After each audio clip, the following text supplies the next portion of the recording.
Welcome to InnerTV. I'm your host, Althea Provost. This show is dedicated to only beautiful starseeds. That means all of you.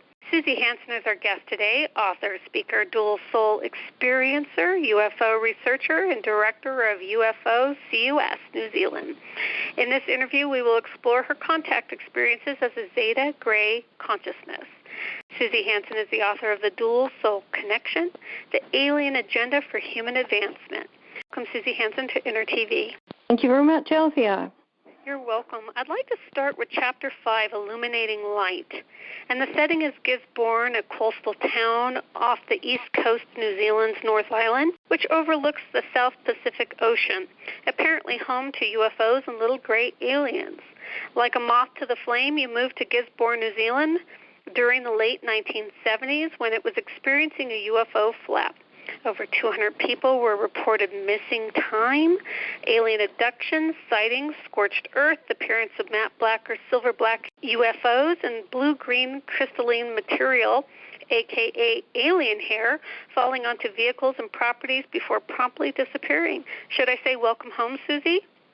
Yeah, sounds pretty good. That's what I experienced. So when you were looking for a home, did you check the box, must have alien, or at least some wake-up calls that your soul was ready for? Well, I'd had a strange experience in 1975 with a flatmate further south from the Gisborne area in Hawke's Bay, where I'd had the experience of my car being lifted up off the road, and we lost an hour and a half's time. So it went from late afternoon sunshine after sighting these lights, and it came over the top of the car. We ended up in complete darkness when we next kind of woke up, if I can put it that way, in the car. So my move from there to Gisborne was prompted by the fact that my former husband and I were going to be teaching in that area up on a remote cape called East Cape in New Zealand, north of Gisborne, about 2.5 hours drive north. So that's where a lot was happening, and we had no idea at the time that we moved there that all this was happening. So it was a bit of a shock at the time to see a whole valley lit up with a dome of light, and then lose some more time again, and have a variety of other experiences in that area as well. I like when you were arguing back with your flatmate in 1975 in Hawke's Bay, and you were arguing whether it was a helicopter or whatever, and this production of light that encompassed you and then literally was following your car, prompted you on this very fast and accelerated. Even though you can look back and say it took place over time, it really was accelerating you, because that's just 1975. A few years later in Gisborne, you're having a similar experience where the light is coming down, this light beam, it's a different partner, and you're really unraveling. You started to experience PTSD symptoms from the contact experience. You mentioned feeling frightened like a rabbit, startling very easily. And the interesting part, I thought, in your book is that Dave, your partner at that time, was not suffering from any of the side effects that you were, including sensitive hearing for several days, buzzing sound, those type of things. Have you found that other contactees or people that you might have talked about who have had light experiences found themselves experiencing something more than the other person that they were with? Yes, definitely. Very often the other person that you're with is in what we call a switched-off state. So that the beginning of the experience might happen to you both, such as, when my car was engulfed with light and lifted off the road with my flatmate. But often that person is just switched off. They don't experience anything else, so they don't necessarily get taken anywhere with you. And if they do, they don't have any memory of it because they're not supposed to. But often you're taken away somewhere and they remain in a switched-off state so that they don't wake up and find you're not there. And then you come back, and often that person can be very difficult to wake up. And I describe in my book coming back, knowing I'd been somewhere, having that dry mouth and feeling sick, and knowing something has happened but not being able to put your finger on exactly what it is, and trying to wake the person next to you, and they're just like a log. It's like they've been injected out, and then suddenly they'll wake up, and they don't remember anything. They they don't have the same experience you've had, and this can cause quite serious relationship problems. It can make you doubt your own sanity, and they no doubt doubt it as well. But of course, as time went by and I became more aware of what was happening and did some research and began talking to other people who'd experienced the same thing, then you take on a whole new perspective about it, and you don't know whether to be initially afraid or curious, and you kind of wax and wane between those two major emotions. I appreciate that. I, too, have had illuminating light experiences, and one was a light beam off the coast of Bimini Island in the Bahamas, where we were a group of people, and, in fact, it accelerated my consciousness. And I've had other light moments by myself and, of course, with other people, again, in the future. And I did find that even though the people that I was with remained conscious just like myself, I didn't lose consciousness, I found that they weren't affected the same way that I was. Yes, that's right. And I mean, if we want to look at the sighting side of my life, the sighting investigation, we investigated a sighting several years ago by a neuroscientist in New Zealand, and he had a similar kind of incident when he was out fishing with another scientist. They were having some time out on the rocks on a remote beach in Northland fishing, and this other scientist, when he was out fishing, would quite often chatter, leading a stressful life, and he would kind of wind down slowly, but initially he would chatter a lot while they were fishing.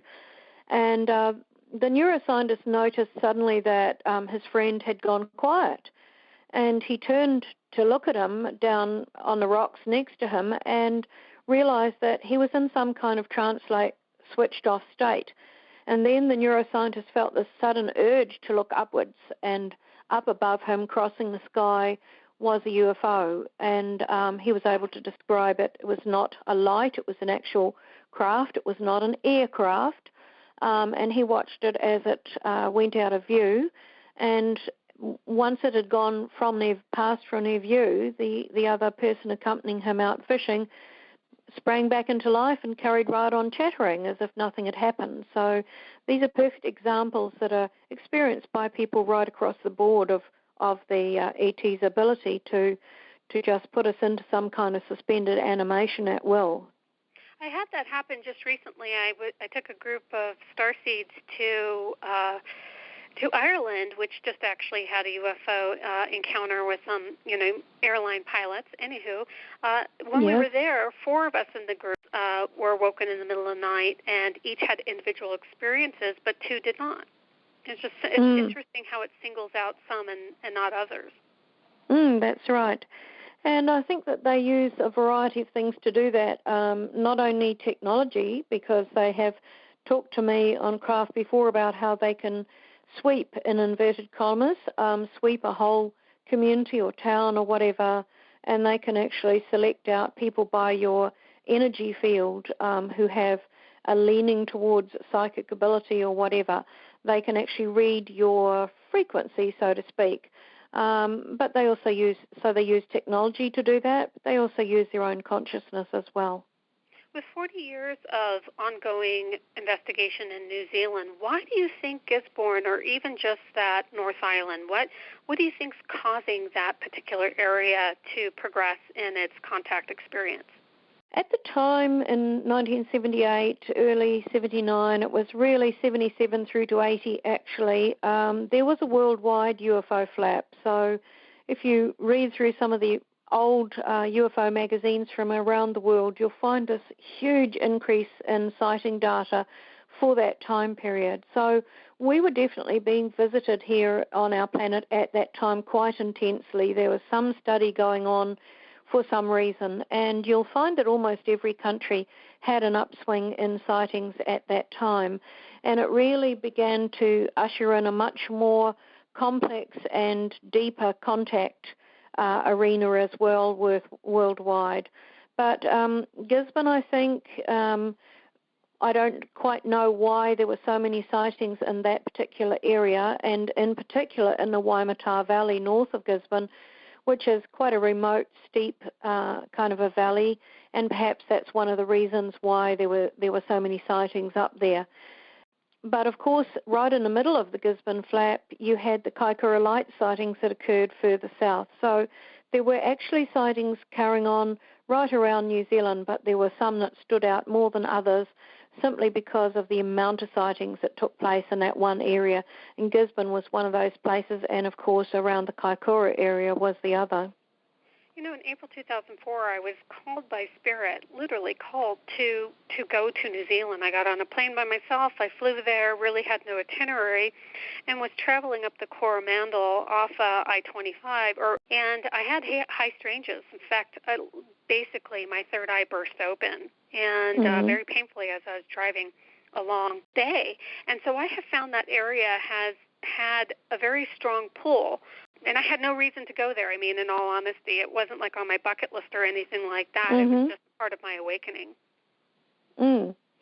Well, there are other places around New Zealand where we do have more sightings from than others. One is the Kaipara Harbour, and that's got a long history going back to Captain Bruce Cathy, the late Bruce Cathy, who is an author and was an NAC pilot here in New Zealand.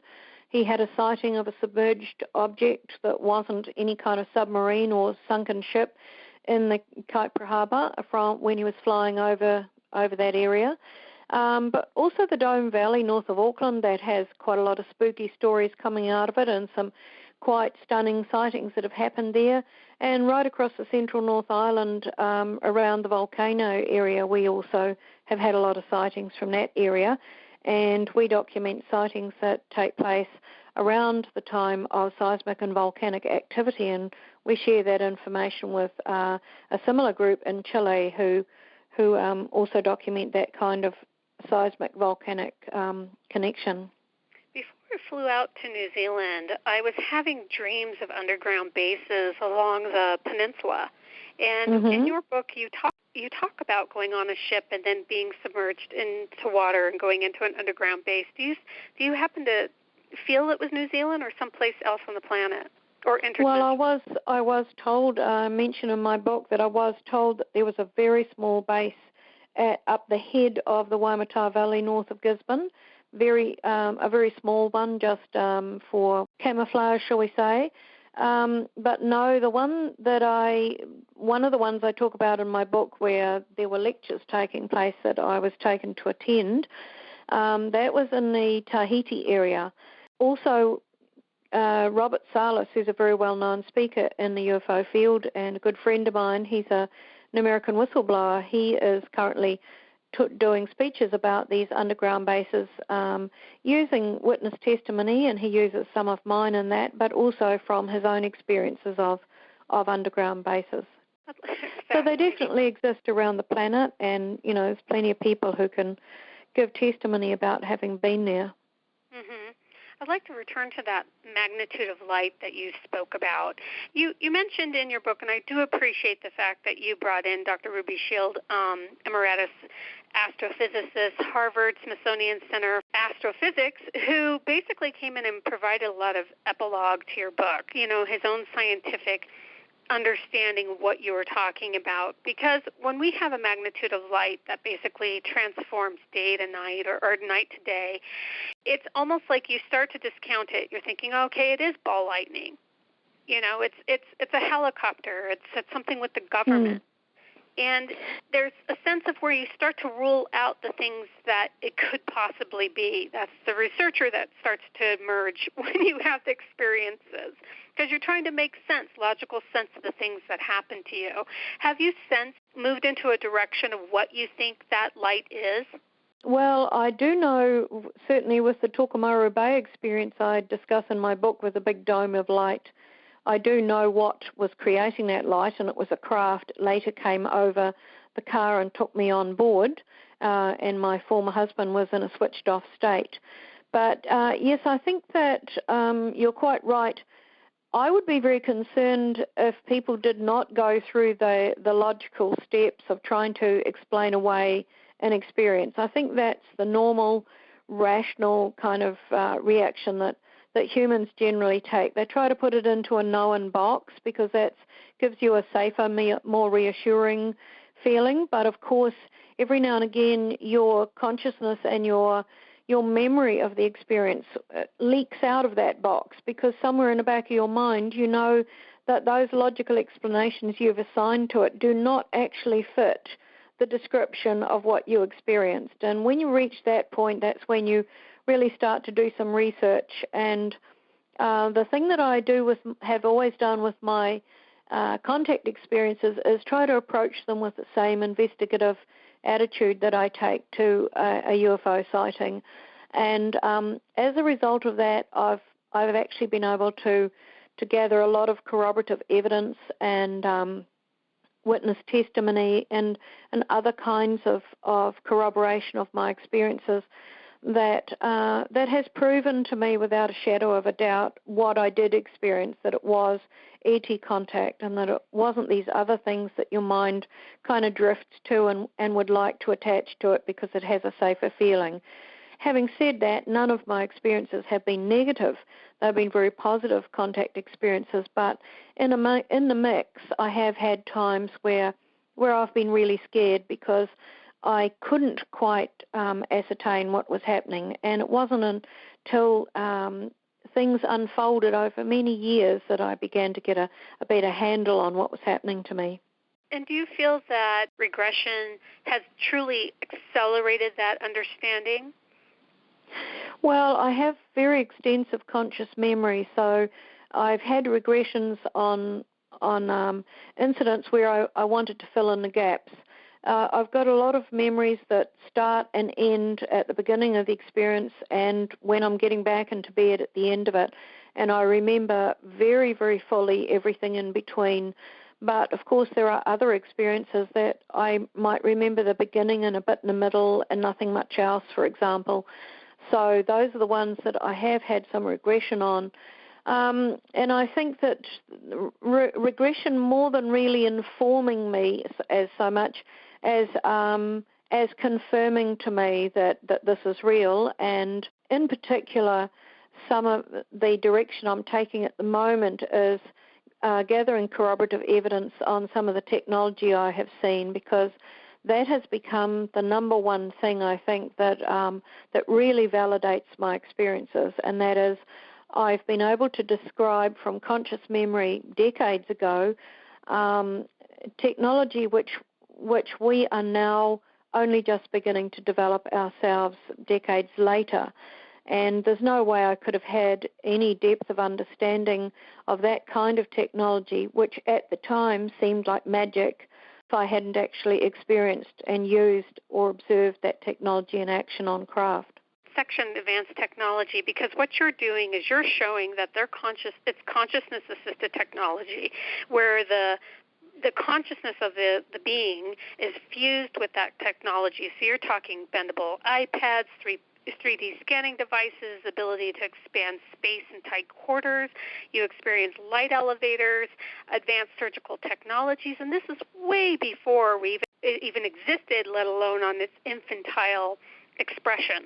Yes, that's right. And fortunately, I have old speech DVDs and videos, some of which I haven't put onto YouTube yet, but I'll get around to it, which actually show me speaking way back in the late 90s about some of these things. So my story's never changed, but what has changed is my understanding of what I was actually describing, because, as you said, these things hadn't been invented by us yet. We're talking about, augmented reality, virtual reality, mixed reality, and the things you've already mentioned, the way that light is utilized and fused with intelligence. So when I first began speaking about these things, I was almost apologetic because it sounded so way out there, and people used to say to me, "Oh, this is Star Trek stuff," But I had, as a layperson and a non-scientist, I had really no idea of the physics that I was describing. And so it wasn't until many years later when I first saw the tablets coming out and other kinds of technology being developed. And I said to my husband, but hang on a minute, this is what I saw years ago, and now I know how to describe it in scientific terms. Put 2 more posts on my Facebook page in the last 24 hours with new technology that's come out, which I was describing, back as a 12-year-old.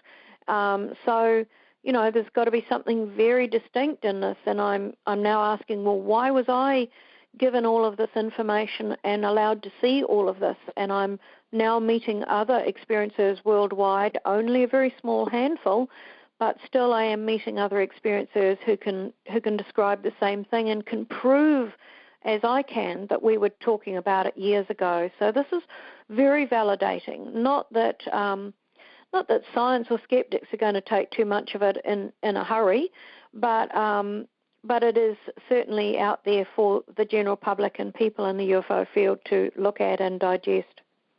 I have to thank Linda B. for writing in and asking me to interview you and giving me the opportunity to read your book.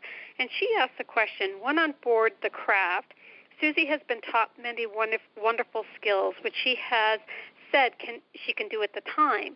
But because of the denseness of our planet, she is not able to do when she returns. Does Suzy retain any skills from her training with the Greys, which she is able to use on planet Earth?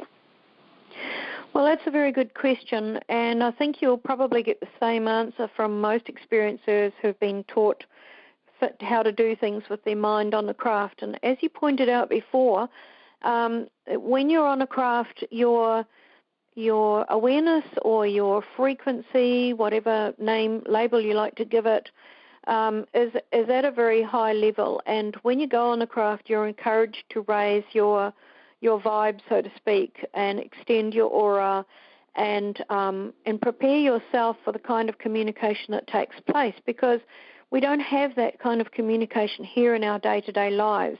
So naturally you have to prepare yourself in some way when you go on the craft. And you're taught this right from when you're very little. So by the time you get to a teenager, it's an automatic thing that you do, just like breathing and eating and sleeping. It becomes part of your nature. But also many of the crafts, particularly the big ones, particularly the ones where they have activities taking place, so we're not talking about the little transportation craft, but the bigger craft are really very organic. So you could say that the craft has its own mind, and I describe it in my book as the big brain. And every entity on a craft is linked into that in some way. I also describe in my book how they link to that brain when they have a rest period, and it's almost how they described it to me is almost what I now understand as defragging a computer, reorganizing the files of the computer. It's a little bit like that for them, in that their thought and their not their persona, but the tasks that they've done throughout the day, etc. It's like everything is organized and harmonized so that they can rest. And the same applies for when you go on a craft and you're in this altered state.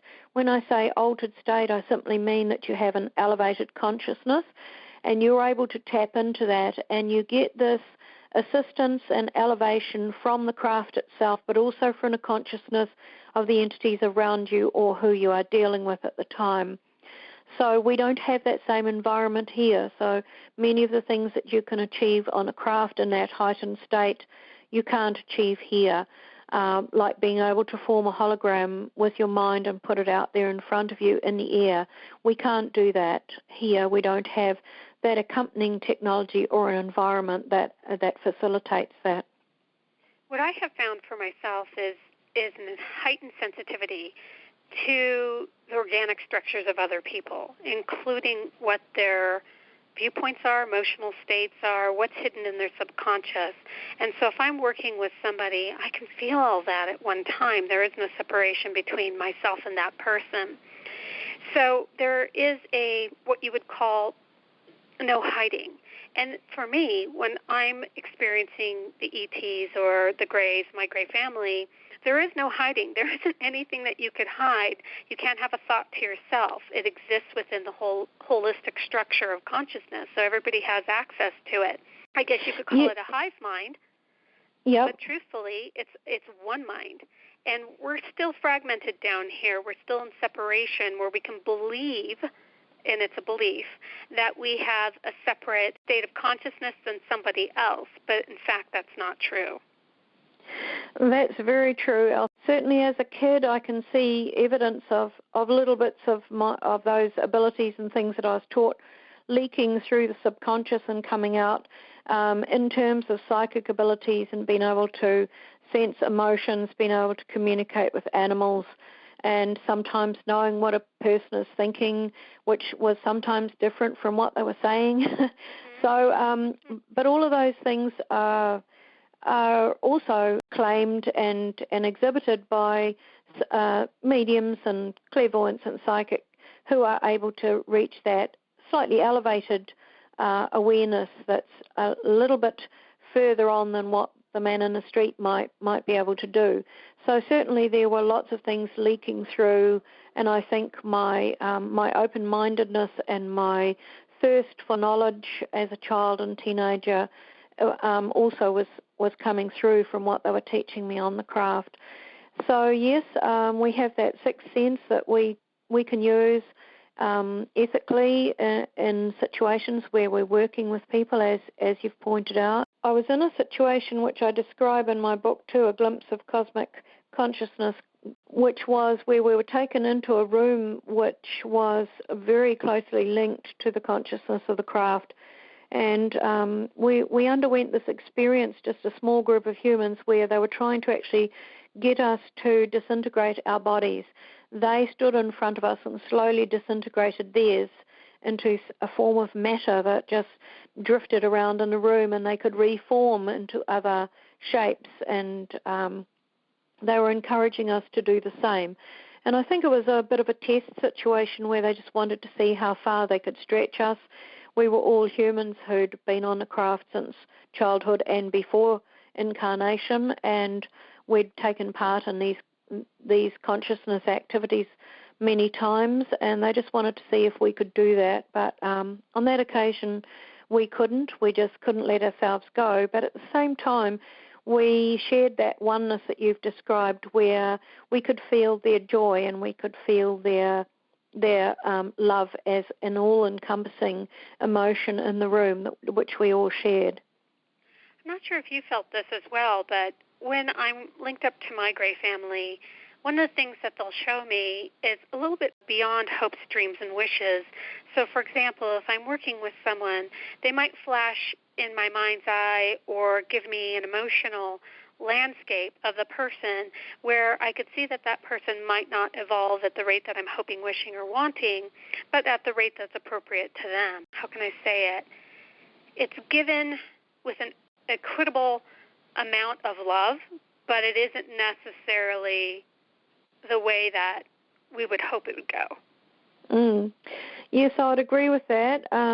Sometimes you have these insights, and I sometimes say to my husband, now I say that person is quite a young, inexperienced soul, and I certainly don't mean that to sound arrogant in any way, but it's just it's information that I can use when I'm working with a person or whatever.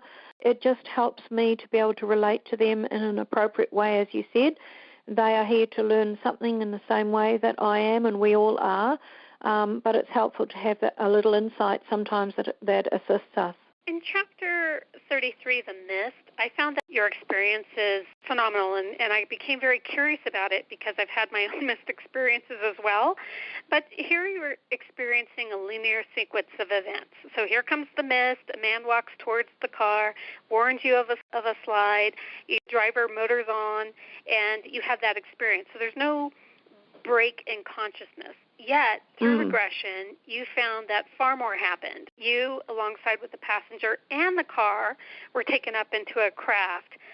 That experience shows that you could be having one experience here on the Earth where there's no break in time, but yet there really was, because you have that dual soul consciousness.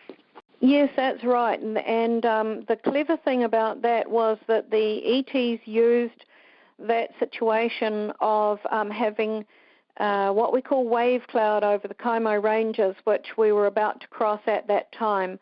They used what was a natural phenomenon on the ranges behind where I live, where on one side you have mist that gathers up against the hills, and then on the other side it can be clear, and vice versa.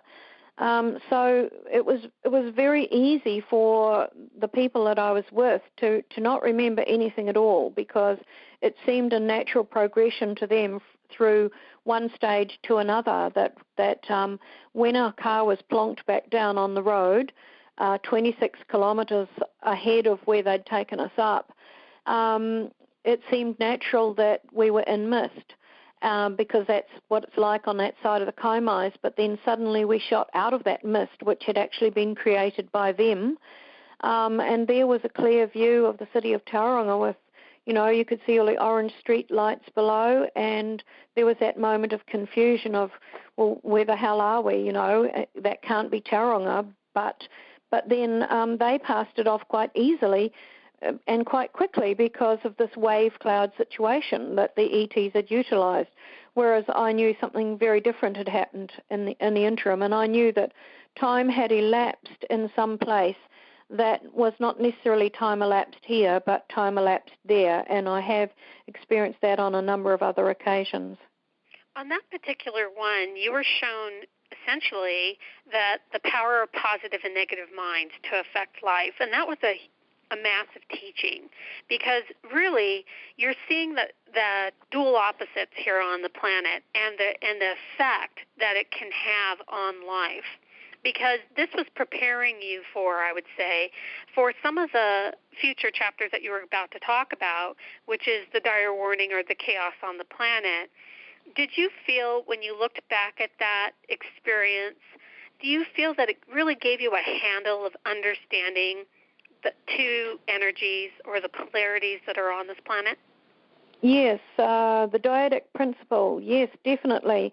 Direction that I'm taking in a lot of my speeches now, and I just certainly did this in my recent trip to the States and Finland, was to really focus on some of the warnings that the ETs have given, and some of these test-like situations that I describe in this particular experience. Because I think we're at a real crucial time at the moment where we need to get more people on board and opening up their awareness. And one of the ways to do that for someone like me, an experiencer, is to talk about these warnings they've given over the years, particularly throughout the 80s, which was the big warning time where so many of my experiences on a craft involved them describing what was likely to happen in our future and how we could affect that, how we could in some ways alter that, and some of the problems that we would be facing. And nowadays I can just sit there and go tick, tick, tick, and tick off the things that they were saying, because I'm seeing that happening out there now. But certainly what they were really teaching me was the wolf in sheep's clothing, right. kind of idea, where someone can, or something, or some group can be presenting something in a particular way when in actual fact they may have a very deep, dark, hidden agenda. And so this just doesn't go for, individuals. It can be corporations or whatever. And sometimes I see something on the TV news or whatever, and I'll immediately sense this really deep background agenda going on that most people possibly are not aware of, although many more people are beginning to be aware of that kind of thing now. But we also looked in that particular experience at the power of intent, the power of positive and negative intent, and how the power of thought can affect everything around us. Right, all living and sentient beings, correct. Given this book was published in 2014, and it was actually put out in 2015. 2015. It was printed then and put out in 2015. So published in 2015. The Grays have shown you time and timelines, like a series of jigsaw puzzles based on, current state of affairs or consciousness of the planet. Is there anything that you would like to add or correct about the upcoming Earth changes that they showed you during the precog stage? I write about a time when they showed an auditorium full of people, futuristic images, and don't ask me how they managed to do that, but they do, and many experiencers describe it. Futuristic images of dramatic Earth changes that we would face in the future. That was a shocking thing because they were much worse than anything I've seen so far. And when we've had our own Earth changes and tragic incidents in New Zealand here, let alone worldwide. And they told us that we can actually influence that. The mass consciousness can actually influence those future and upcoming events with the more people who become aware and committed to change as time goes by, the less impact that will have on large sectors of the population. So really it is a race for time at the moment. I know that scientists worldwide had been saying, we're not going to reach any kind of tipping point till about 2030 to 2050. But they've since amended that, and about 10 days ago they announced that now they've got it down to about 12 or 14 years, and we're going to reach a real crunch time.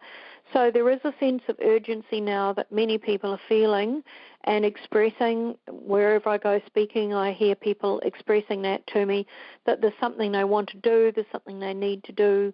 They don't know what it is, they don't know how to help the situation.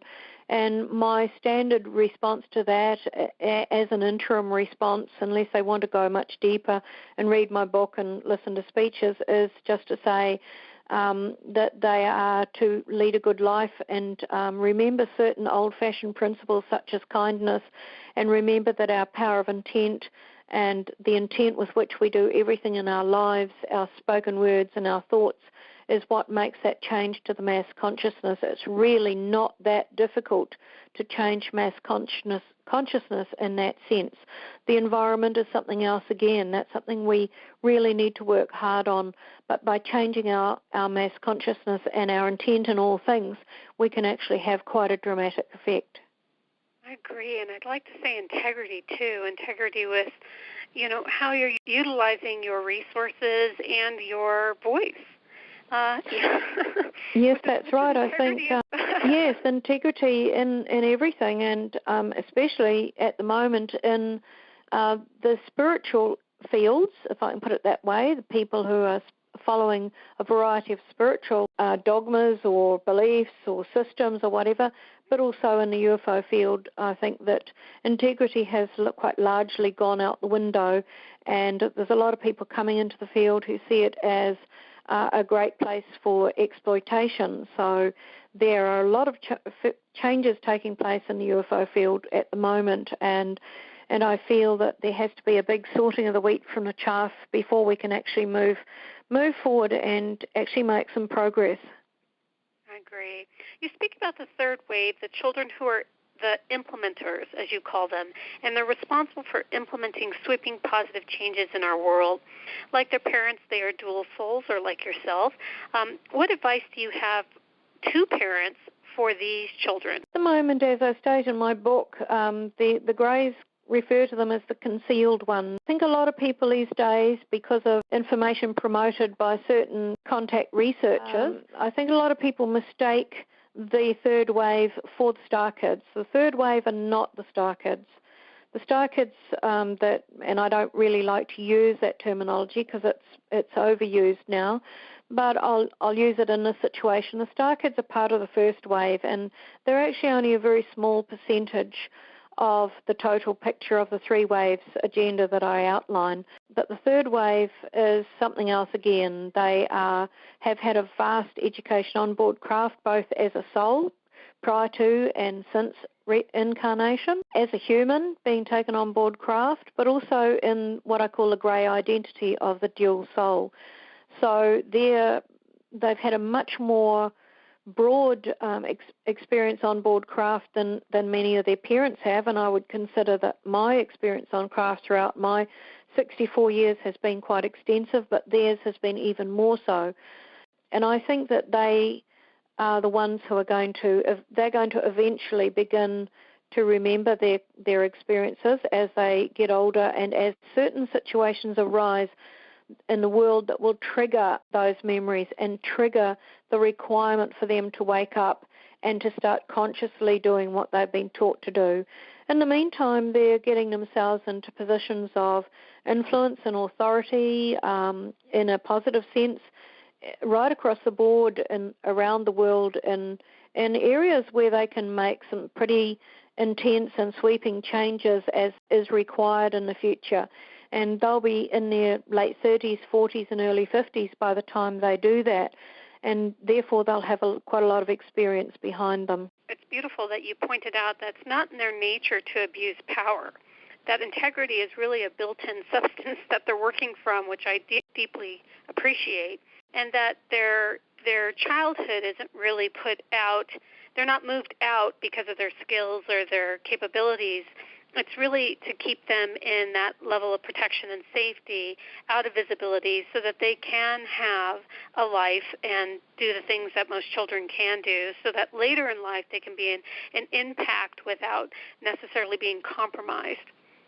Absolutely. The Greys have gone, and the other species working with them have gone to a great deal of care and attention to keep these guys concealed. Okay, so I've made my family situation public, but that's what I'm meant to do. But most of these young people, they've got a slight inkling of that there's something different about them, and that they may have some slight memories which they just put to one side. But the thing is that they have this enormous psychic capacity, but it's so much part of their being that they don't feel a need to use it in an overt sense like many of the star kids do. It's just kept under wraps, and it's utilised in a very intuitive and positive sense in their everyday life and their everyday work. And for these third wavers, it's really important that the rest of humanity sees them as humans. There's a lot of promotion going on out there with contact researchers saying that the star kids are special and they're this and they're that. And there's a lot of people saying, I'm a star kid, I can do this and that. That's great, that's fine. They're here to show us those capacities. But at the same time, for a lot of humanity, that puts them immediately as in an outside box, as being a bit strange or not being quite normal or whatever, some of those stereotypes that we still attach to people who've got different abilities. So in order for these third wavers to be able to make instant progress, should the time arise for them to make sweeping changes in many of our institutions and areas of life, they have to be seen by others as just being a normal human who's very clever and has quite an intuitive nature. And they're seen as people of integrity, people who are trustworthy, etc. So it's very important that they are seen first as a human, an ordinary human, because that's the way through which they are going to be able to make the most progress and achieve the most. And with substance, ability to chop wood, carry water. Yes, that's right. Through the process. I'd like to invite you to the hot seat and really give you the opportunity to, if you could, change something within the UFO arena or the disclosure, anything that you would like to add that would correct something. Right. Well, I think the number one thing for me, and I have written an article about it called Creating the Field, the changing role of researchers in contact research. I think the number one thing that I would like to change is the fact that for a very long time now, researchers who have not had experiences, who are researching this subject, have taken the lead role in speaking. And I know that experiencers have been taught to express things by the Greys and other species in a certain way that triggers things for people. And researchers in this role of speaking for us, that was very essential back in the 70s, 80s, early 90s, when it was all very strange and experiencers didn't want to come out and publicly say who they were or identify themselves, worried about how it affects their career or their family or whatever. And so researchers were needed in that role as that buffer, as that interim step or the go-between. But I think the time has come now where there are plenty of experiencers worldwide, like myself. I'm a former teacher. I'm a competent speaker, as are many other experiencers. But many of those researchers who are older now, they're clinging on to that role. They're clinging on to their place in the whole scene. But it has changed now, and some of those people actually need to step aside and let the experiencers do the talking now. Also, I would like to change the way some of their material that researchers are continuing to express. I think it's a snippet here and a snippet there, and some of those researchers are putting it together in a fashion that supports their pet theory. But often that pet theory is not upheld by experiencers. And I've actually had disagreements with some contact researchers about this, who are promoting a pet idea or theory of their own, and they try to make the data fit that theory. Instead of following the data, following what the experiencers are coming out with and see where that leads, they're actually trying to fit it into a box that serves a purpose for them. And so really I think that in the future, Althea, there's going to be a lot of information that needs to be unlearned by people, because it is researcher-generated, not experiencer-generated. And I agree. And experiencers have been given keywords and certain phrases, as well as experiences that are specific to unlock other people's experiences. And it needs to be said in that combination. It doesn't need to be whitewashed to fit some type of researchers' ideologies and or belief systems on how it's supposed to be. If a gray, like myself, was given certain experiences, I have written them down, tucked them away, and, waited for other data to come. And luckily for me, I read your book, and I had moments where I had flashing information in my mind, and it was so fast I couldn't keep up with the images. Even though I asked for those images to slow down, they did not. And when I was reading your book, you talked about that they would speed up these images, and it clicked for me. I realized I didn't need necessarily to see the specific images one by one, but to get the overall feeling. Yep, the overall frequency, that's the one. Because it's going into emerging from your subconscious, waking up in your subconscious, and as I describe in the chapter Children of the Mind Using the Brain Like a USB, the 7-year-old who I described, my son, was actually absorbing hundreds and hundreds of images from a grey's mind, but he didn't need to see every one in detail. He just needed to register a frequency, just a flash, just like that. And then he could recreate that image onto a computer just by passing the frequency to the computer, and the computer would rearrange that frequency data into an image. And it's interesting to note that Berkeley University is mind mapping and doing videos of the mind and producing just that same sort of effect that I described years ago, seeing my son produce on a craft. So, yes, I think that you're very correct in what you've just said. I really appreciate that. And I just want to say in closing, everyone, if you'd like to know more, please visit Suzy Hansen's website, www.thecommunicatorlinks.com. Suzy, I appreciate your time. I know that you've been on, 13 airlines? Yes, 13 airlines, 13 flights. 13 flights, and still had the capacity to share your time with me, and I'm very grateful. Thank you, Suzy. You're welcome. Thank you very much. So remember, Starseeds, to like, share, and subscribe for more InnerTV interviews. Once again, thank you, Suzy, and until next time, everyone, bye. Thanks, Suzy. You're more than welcome. I'm sorry, I was actually lying down on the couch half asleep when I saw your message. Well, I sent a little telepathic message. I'm pretty good at telepathy, but not that good with you. Well, something woke me up with a shock, that's for sure. And I thought, oh my gosh, I said, I know she's out. I got to get to her. This is good. So I'm deeply appreciative, and I very am just thankful. I'll send this out to you shortly. Oh, that's lovely. Thank you so much for the opportunity. Thank you. Take care. Okay. Bye. Thanks. Bye.